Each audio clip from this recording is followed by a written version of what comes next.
There are different pathways to migrate to Australia. You could come as a student, you could come on a work visa, you could come as a temporary resident, or you could be lucky and you could come into the country as a permanent resident. It is expensive and a bit restrictive to join the housing ladder. For example, if you're in 491 visa, you have limited amount of lenders that can definitely give you a loan to buy a house. So as a 491 visa holder, you are banned from living, working, or studying in any of these metropolitan cities. Another thing is that when you're living in the regional area, I think you're more focused, right? Like there's this peace and quiet, right? Because there are not a lot of people hustling and bustling. It's quiet. It allows you to think about a lot of things, strategize. Now, one of the biggest benefits of living on a 491 visa is that there are different pathways to migrate to Australia. You could come as a student, you could come on a work visa,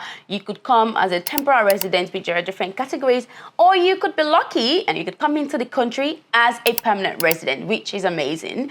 But today we're going to be talking about a particular visa, subclass 491 visa, which some people consider a blessing, whilst some others consider it a curse. I guess I'll be keen to find out what your thoughts are about that visa. But as a 491 visa holder myself, I would love to share my experience as someone who has lived on that visa for almost 3 years now, what I've learned, the things that I think would be valuable to you if you're just planning to hop on that visa, or if you're currently on that visa, or you may know someone who is considering 491 or 189 or 190. This video, I hope at the end of the day, if you're still with us, would provide you some more clarity. Now, I guess a good place to start would be, what is visa 491? What's the subclass 491? What does that even mean?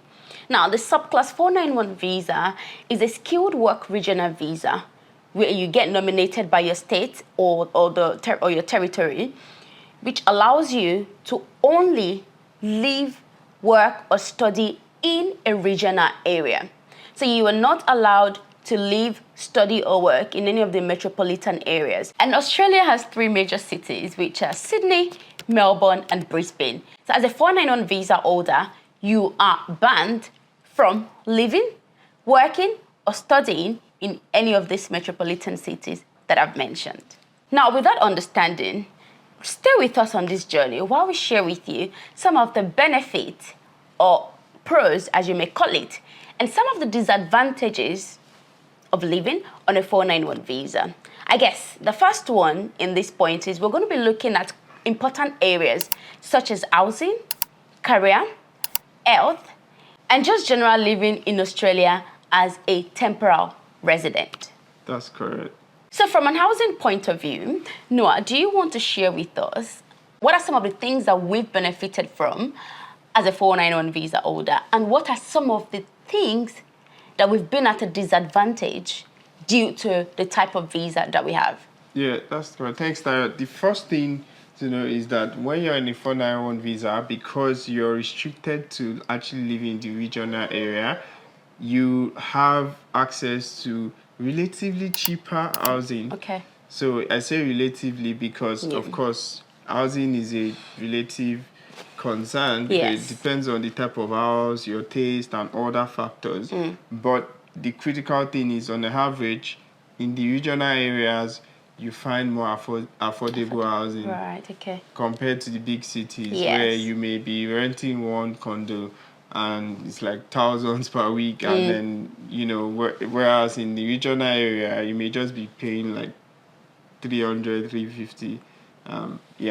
Another thing is that when you're living in the regional area, I think, for me personally, I think it's very, you're more focused, right? Like there's this peace and quiet, because there are not a lot of people hustling and bustling.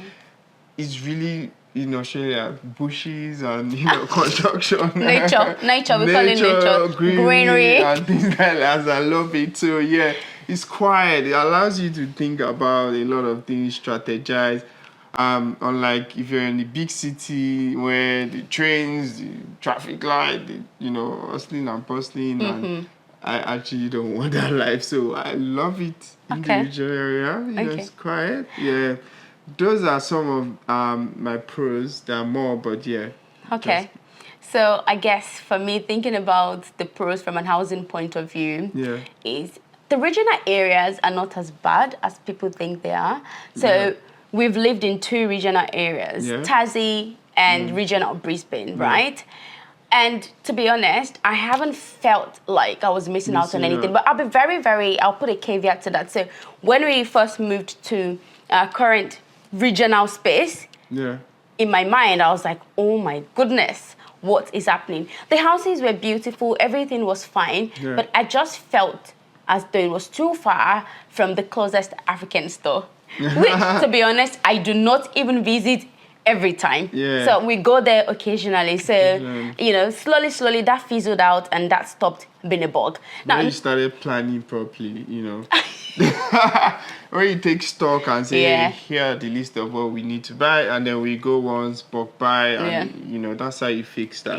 Rather than like, oh, whereas where we forgot, we didn't buy this thing, then we have to go next tomorrow, you know, things like you go severally. You just make, like, where we were before, like, we didn't really need that heavy planning because it was literally like 3 minutes away. You could just like drive to the African store. But here where it's 40, 45, we need to start planning, and that made it better. Now, okay, let's move to some of the things that we feel like we have been a little bit, we've been at a disadvantage as a result of the visa. And also speaking for some of our friends as well, and, you know, some of our family members. Yeah, because in our experience, we speak to a lot of people, so we have those interactions, and we know one big concern for us, for example, it is expensive and a bit restrictive to join the housing ladder, right? This is what I mean. For example, if you're in 491 visa, you have limited amount of lenders that can definitely give you a loan to buy a house. Why is that? That's the first thing. Why? Because 491 visa is temporary, so you have it for 5 years. And mortgage typically are 15 years, 30 years. So the lenders or the banks see it as a risky endeavor for them to borrow you when you're temporary. You may leave and default on it. Of course, the house is there, but they just want to play safe. Because at the end of the day, more risk, the more the risk, the higher the rate for you. So, and that's why, again, the lenders that would be willing to take on that risk to borrow you would definitely give you very high interest rate. Because it's like, hey, something's gonna happen. Something goes wrong, we need to protect ourselves. So you have a small pool and you have to pay higher rate, unlike people that have PR or citizen, right? And the other thing is that when it comes to actually buying the house, supposing you find a lender that is willing to pay that meets all those conditions, then you need to pay double stamp duty, which is again an issue because, for example, someone on PR may just need to pay stamp duty and not worry about extra stamp duty that you have to pay. And the rate as well. The rate. And then you have to pay, you have to obtain Foreign Investment Revenue Board approval for you to actually buy a house on that visa. So basically, that process even costs extra 14 grand. More, yeah. So and minimum of 14. Yeah, so least. Basically, you need to consider that, and it's not refundable. If something goes wrong, definitely you've lost that money. But yeah, assuming you even get that approval plus stamp duty plus other benefits you miss out on, like you don't get first home buyer grant, you can't deposit 10%. You know, you have to pay, I think, about 20% down payment again to the bank. So that capital investment and extra stamp duty makes it, you know, all those processes, makes it cumbersome, and you may just say, well, I'm just gonna wait for, you know, three and a half years when I get my PR, and, you know, but some people do it and it's fine. You know, housing always goes up, at least true.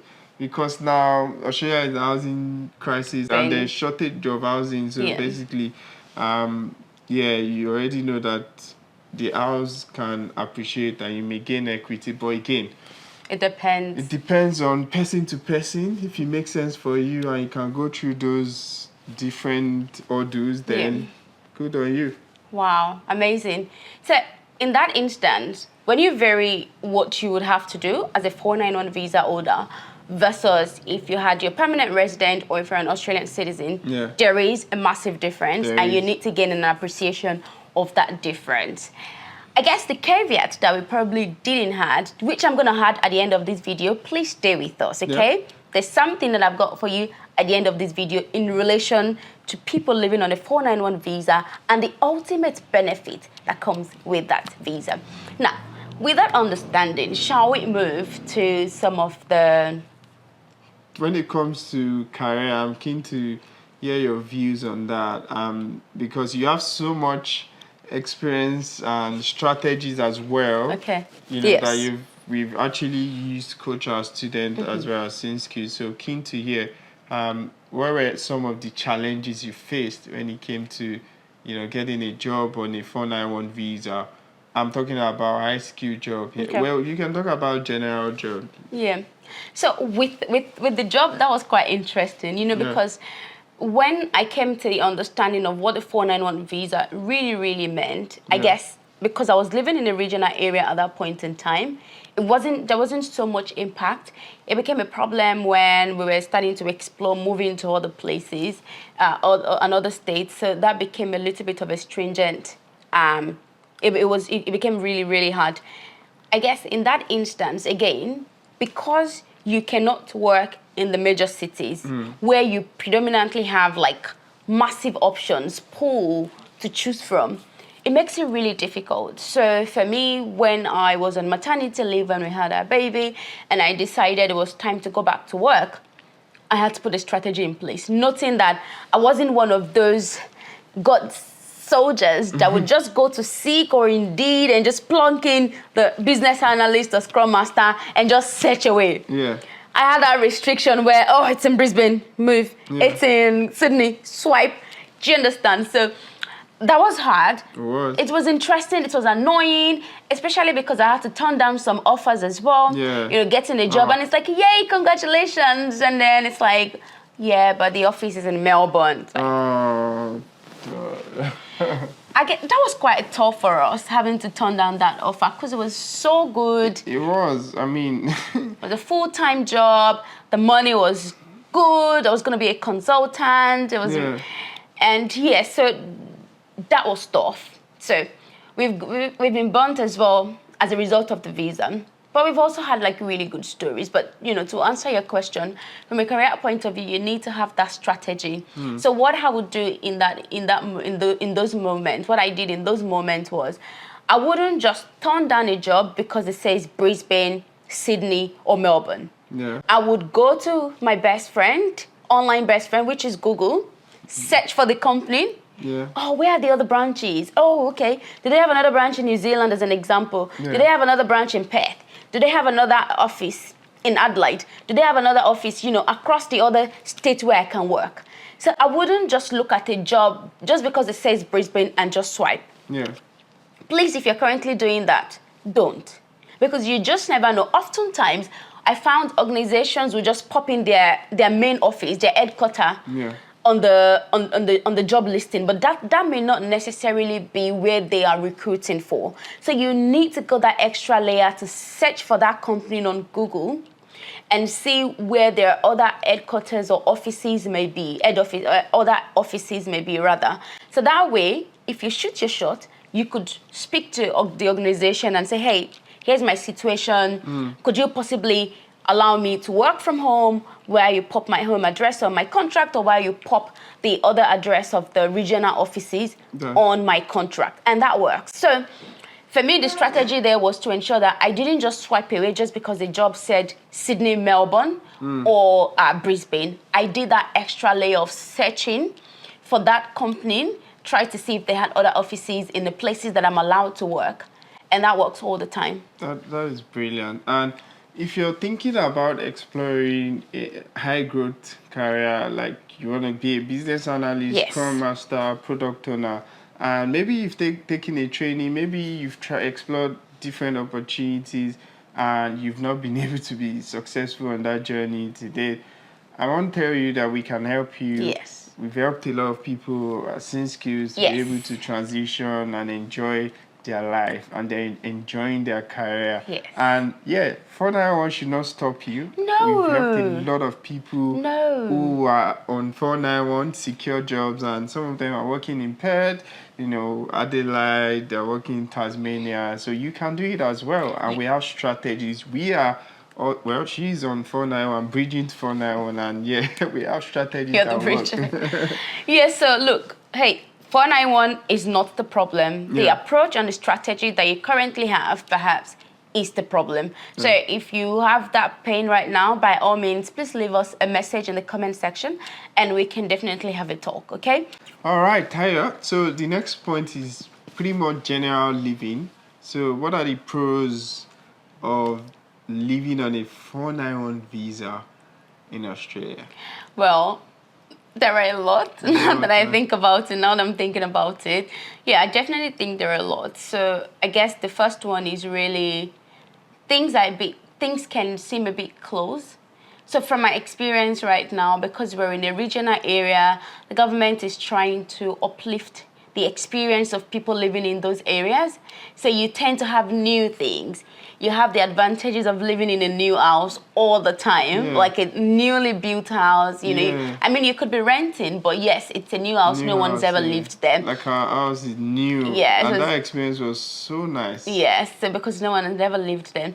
And that's nice. And also, right now, from our experience again, everything is so close because the government is trying to encourage people to come to the regional area. So I've got I've got 3 different childcare centers that I could potentially take our 15-month-old to. Yeah. There's literally one, like 30 seconds walk away from my house. Yeah. There's another one, like 2-minute drive away.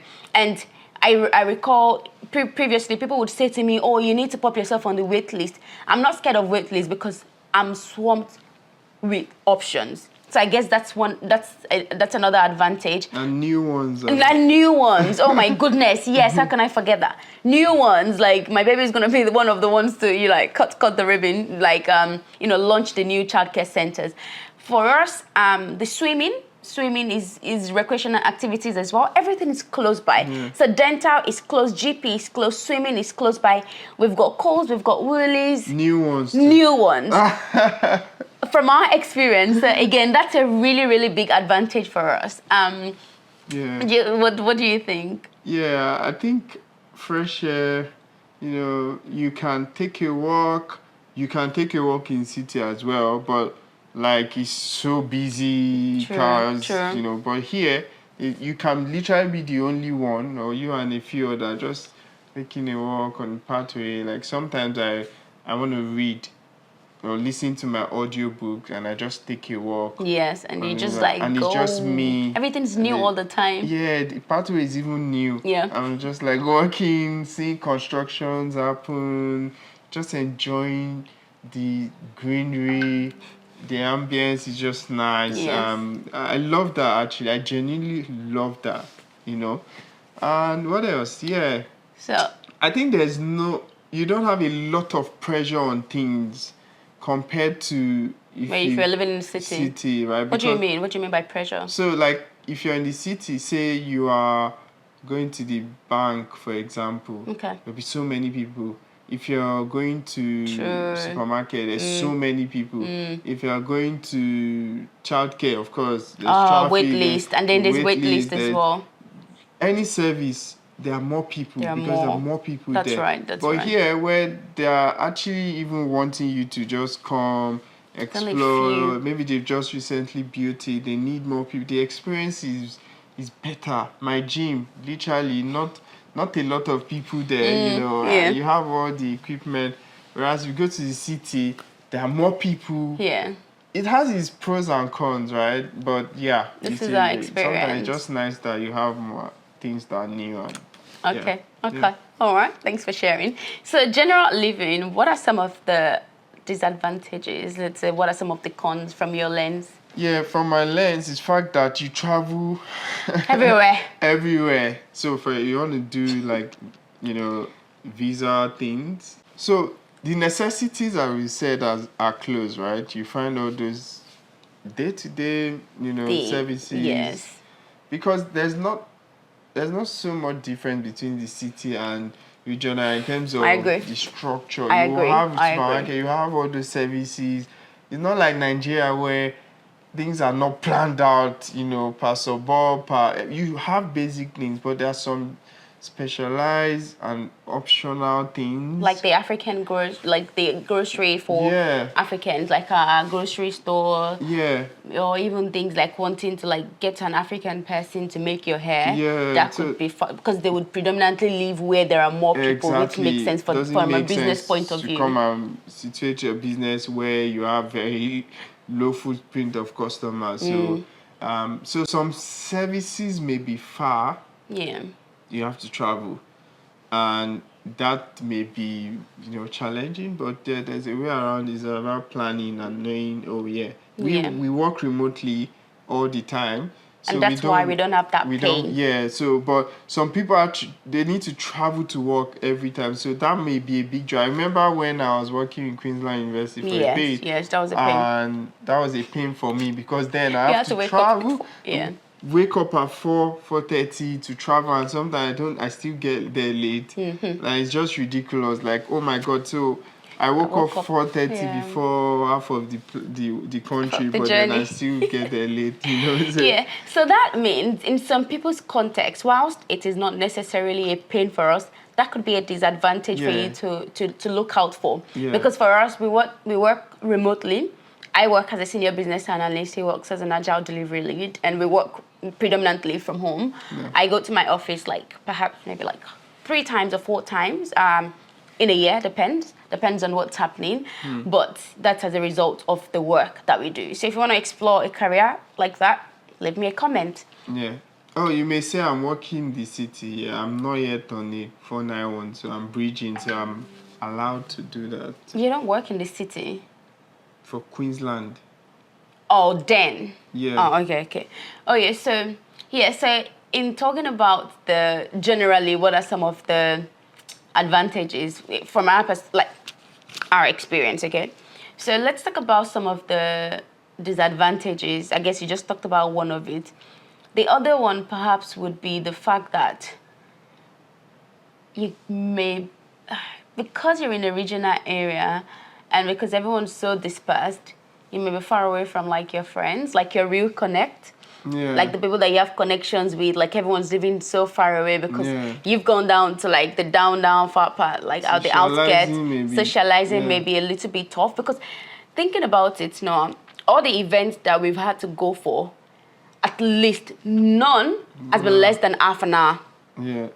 So typically 1 hour, 1 hour plus. It's a big drive. It's a big drive. Yeah. So yes, one of the disadvantages, you may have to take a long trip everywhere you need to go to. So if you need to go to church, even our church is half an hour away from home. There are other places that we would typically attend where people would invite us to their churches or seminars or conferences. Yes, it's a big drive. And we're also a little bit far away from the airport as well. And we do travel quite a bit. Yeah. So that can be a little bit annoying. It is. But yeah, planning helps solve that. Yeah. Yes. So let's talk about the next thing in terms of health. I like that. Pros and cons very quickly. Okay, so in terms of health, you may or may not know, but as a 491 visa holder, you are entitled to a Medicare card, which is good. Yeah. Although it's an interim card that you need to renew every year. But guys, come on. Would you not have that over not having that Medicare card at all? Because prior, the equivalent to the 491 before, I guess that was, I forgot what the name was, but you were not eligible for a Medicare card. Yeah. So with the 491, which is one of the pros of the 491 in its entirety, is that you have eligibility to apply for the interim Medicare card. And what that means really is we give you yearly, they renew it, which is so easy, literally just jumping on, I think, MyGov or something like that. You renew it, and then it gets sent to you. Yeah. And that's really helpful as well. It is, because recently we've met a couple of people that don't have this kind of access. Yes, and for example, childbirth is expensive. It is tough. expensive. It's expensive. And you've seen some people that have to pay like 20 grand. Yeah. You know, hospital bills. That's so annoying. Having that card has really saved us a lot of money. It does. And I'm just grateful. I don't have the card, but you do, and that's you do by association. Yeah, by association. So that's very good. I mean, I'm really grateful for that consideration because hey, healthcare is actually very expensive here in Australia. It is. The other day I fell off my scooter. I know how much I paid, and yeah, although fortunately I have like private insurance. Yeah, but even that one is expensive. Like, yes, it you is. just remove 1.5 gua from my account. The other day I'm like, wow, blood of Jesus. Did you have a chest pain? I just saw that debit and I was like, oh my God. Who did I owe? What? 1.5 from my account. Like I'm like, oh my God. But yeah, there's you always want to be protected because hey, God forbid. Yeah. You want that peace of mind. You it's do. Really important. You generally do, absolutely. Okay, so I mean, like we said, this is us sharing our experience as a 491 visa holder. Yeah. So it from a career point of view, it's got its pros, it's got its cons. From a housing point of view, it just really depends on your situation. But I think it's really important to know all of these things before going in there if you have to make a choice. Now, one of the biggest benefits of living on a 491 or having the 491 visa is that visa is given to you for 5 years. Yes. After 3 years of living on that visa, assuming that you have done all the necessary things, meeting the requirements, i.e. you've lived in a regional area, you've worked in a regional area, you haven't breached any of the requirements. Yeah. You will be qualified to apply for your permanent residency. Oh, I can't wait for that one. Hey. So you would become an Australian citizen after you've gotten your PR.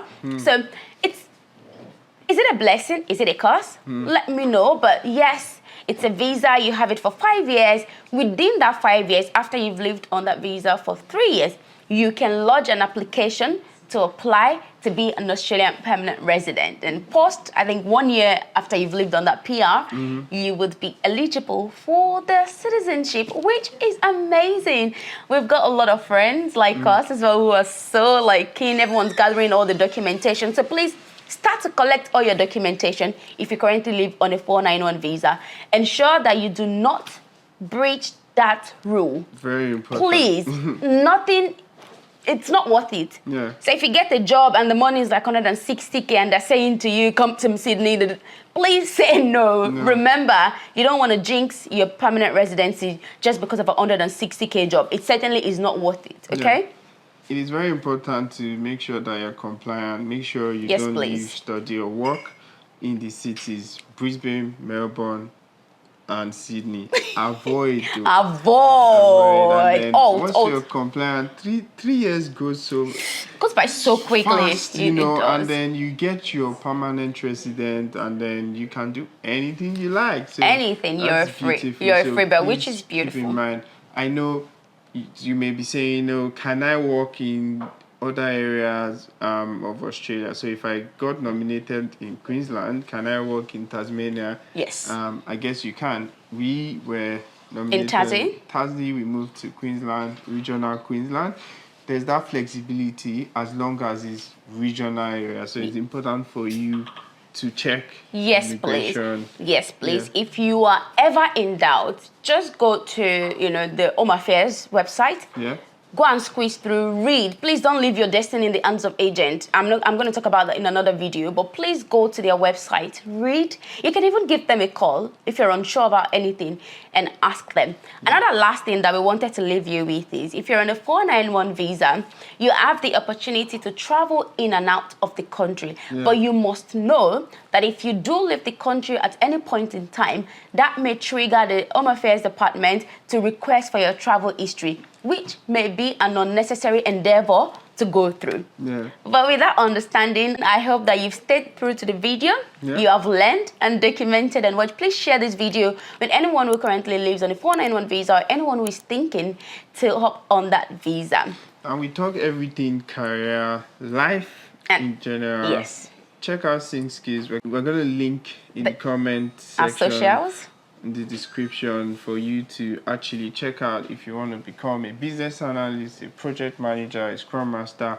We can help you get started on that journey.